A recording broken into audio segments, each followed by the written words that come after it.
What's up, guys? Welcome back to Bible Fun with the Duns. Today we're studying Second Chronicles, chapter 35. Let's jump right in. Okay, so as we get down to the end of the book of Second Chronicles, here's a fun fact.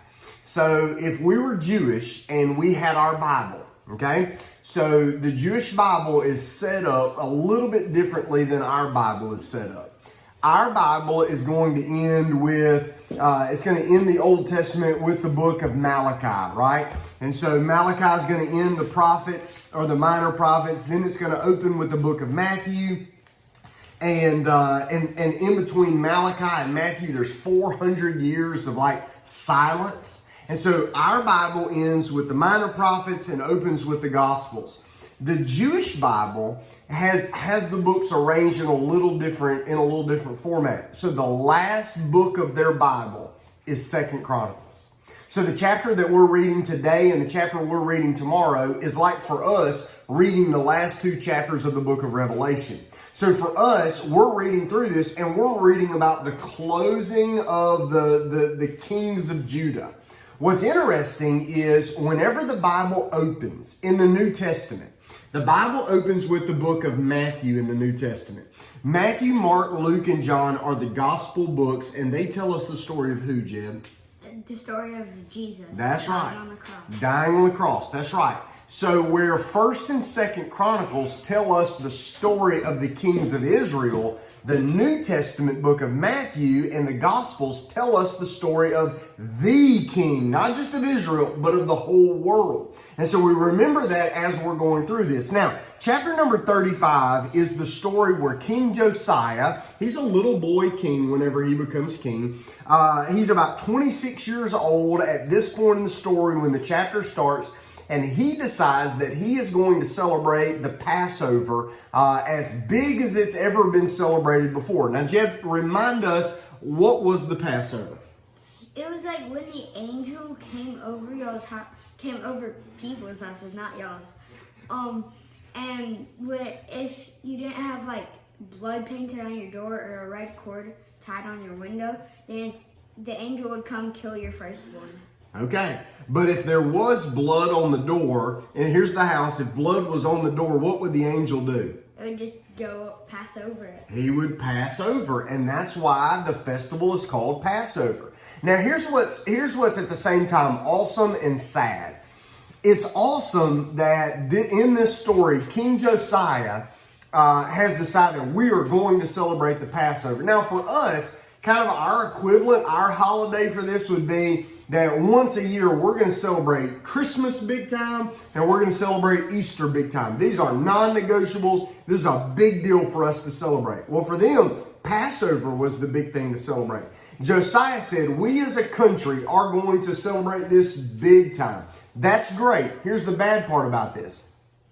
Why hadn't this been a big deal up until this point? Because the story says that this was as big as it's ever been since the days of Samuel. Well, listen, Samuel was the prophet all the way even before Saul, who was the first king. And now we're getting toward the last kings. Why hadn't they been celebrating like they should have been for all of these years? So all of this is happening. And then it tells us that King Josiah and all the leaders with him, they all gave a ton of animals. Now, Jeb, tell us about these animals. Tell us what we talked about. Well, they didn't just get some for themselves. They got some for everyone. For the poor people, if they didn't have enough money for animals, then they would die. But they got animals for them. Okay, and so whenever they were sacrificing all of these animals, part of this festival was they weren't just killing animals. They were also filleting them up and passing out the food. And it says that the priests were so busy in this. And the singers and the guards were so busy. What were the Levites doing? They were packing up boxes. Why? Oh, because they were going to fight them. Well, no, they packed up to-go boxes of food because the guys were so busy. The gatekeepers, they would have been the ones that would have been fighting people. Had you tried to get in, the gatekeeper would have stopped you. But the Levites were preparing to-go boxes for all of the priests and all these guys because they were supposed to eat the food, but they didn't have enough time. And here's what Jeb and I found interesting, that whenever we were reading through this story, when the king and all these leaders are given thousands and thousands of animals, what it was saying was that this wasn't just a festival that the king keeps or that the rich keep. It's not just a festival that you could keep if you had an extra lamb or ram or bull. No. They gave all of these animals so that everybody in the country could participate in this. Why? Because this is not a festival that only one keeps. This is something that everybody remembers.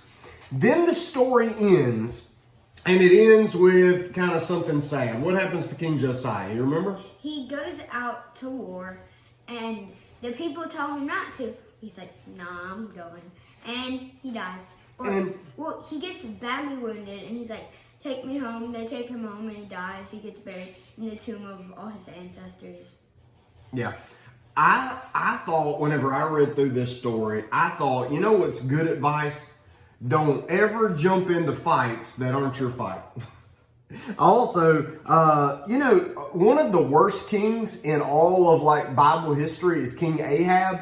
Ahab died the same way. He disguised himself. He went into battle. He got hit by an arrow and he died on his way home. And so you got Josiah, who was one of the best, and Ahab, who was the worst. They both died the same. They both died the same way. And that's a good reminder that, you know what? You can be rich or poor or young or old, a king or a peasant. What eventually is going to happen to everybody, Jared? We're all going to do what? We're all going to die. And so this is a reminder of our own mortality. And it's a reminder that when we live our lives, great, but really one day we're all going to stand before God, and we need to make sure that we're living for Him because one day we're going to face Him. Tomorrow we're going to read the last chapter of this book, which is the last chapter of the Hebrew Bible. We're going to read it tomorrow, and then we're going to jump to the Gospel of Luke, and we're going to talk about how Jesus lives, how He dies, and how He rises again. All right? So we hope you have a great day. We'll see you next time. Bye-bye. Bye.